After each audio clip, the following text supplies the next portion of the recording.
Everything looks so good. Thank you so much. I worked really hard on it. You've really outdone yourself this year. So what are you thankful for? And don't say books. I wasn't going to. This is really hard for you, isn't it? No. So what are you thankful for? Cinnamon rolls. Cinnamon rolls. And what else? Road trips. And what else? Only one bed, which is my bed. And what else? Friends, two lovers. I couldn't do it. Yes, I love that trope. Hi, my name is Bee. Welcome to my channel, Mama Needs to Read Romance, and talk about the books that I am most thankful for this season.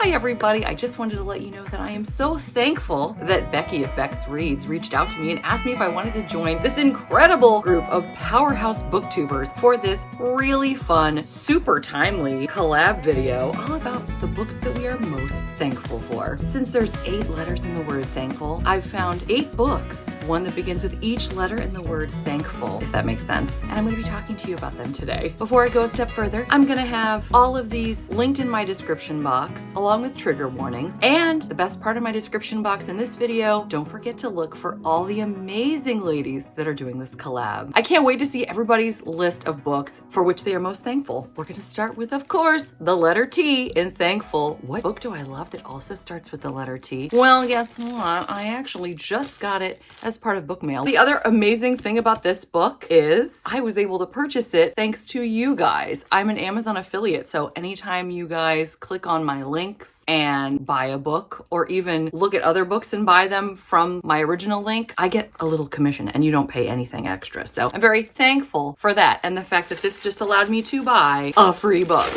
which is The Co-op by Tara DeWitt. I know I just listed this as one of my top 10 reads for fall 2024. This blew me away. Now, if you've read this book previously and you think you know it, Tara DeWitt totally renovated it, just like they renovate in this book, and it's new, improved, so much better. This book took me on a journey. The writing was so compelling. We have dual timelines. We first discover these two while they are in college. They're sort of friendly. She's extremely closed off, but their grandmothers wound up getting married.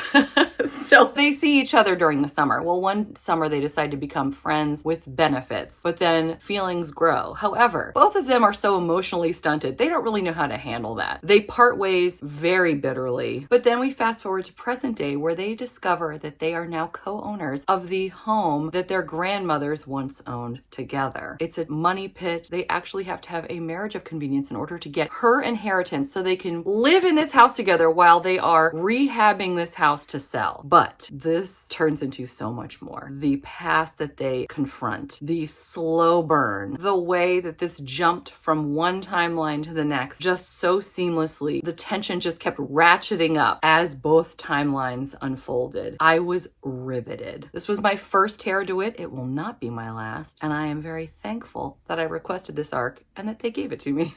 And now I bought it. Let's talk about the H in thankful. That is Halfling by S.E. Wendell. This is book 1 of the Monstrous World series. I wasn't really into monster romance until I saw this cover, and there was something about it that just called to me, and I'm so thankful that I read it and then went on this journey. I've read all of S.E. Wendell's backlist. I've had her on my channel twice. I eat up everything she's written, including the book that's coming out at the end of this month, Sweetling. Cannot wait for this fae and human tale. But let's talk about why I love Halfling oh so much. This was another 6-star. I guess all of these are going to be 6-star. We have a half human, half orc man and a human woman. This gentleman has a heart of gold. He takes Cinnamon Roll Hero to a whole other level. I love him so much. He doesn't feel worthy of our heroine, the incredible human woman who he's actually rescuing from the orc camp where he lives. He doesn't want her to go down the same path his human mother did, as basically a slave to the orc chief. So he takes her, which was huge risk for himself, and the two of them go on this beautiful woodland cross-country journey together so that he can bring her back home. And in the process, the two two fall madly for one another. I loved the slow way that the characters get to breathe and slowly come around to their feelings for one another. It was cozy, but at the same time, very exciting. There's peril, there's danger, which is probably another word for peril, but there's both. It's extremely spicy, so just be aware. I just fell in love with this with my whole heart. Such a great ride. Let's talk about the A in Thankful, which of course is, again, the magic. I love, honestly, the title of this because I'm always talking about it again and again, and it's, again, the magic. Let's also take a moment and look at this gorgeous step back. We have McKenna and Aileen. These two were childhood friends turned adolescent lovers who were then ripped apart. Oh my gosh, so much angst. Oh.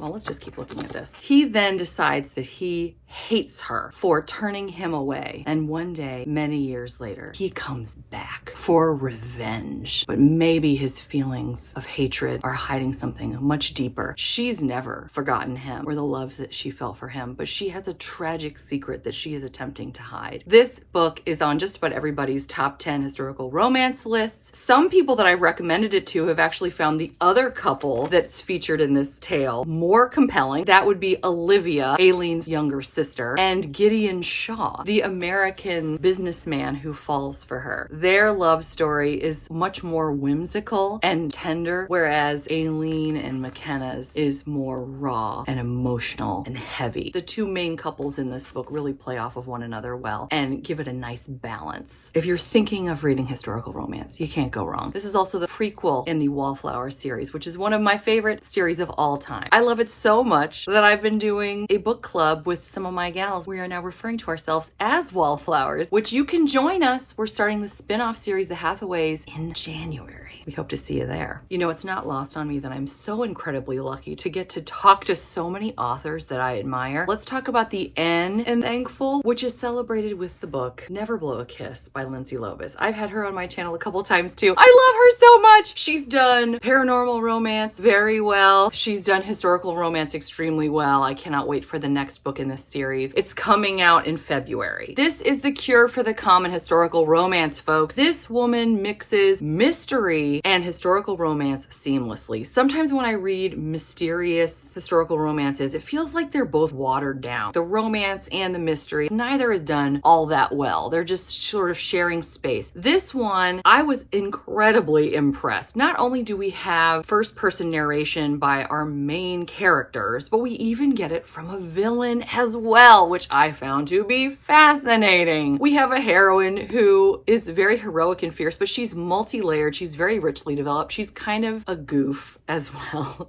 It's hilarious. I love the way her relationship develops with our hero, who she blows a kiss at in the middle of a crowded ballroom when she's supposed to be a spy and not drawing attention to herself, but she sees this guy who's so miserable because all these women are trying to get his attention. And she blows him a kiss and he's like, oh, now I'm intrigued. And she's like, oh no, I'm a spy.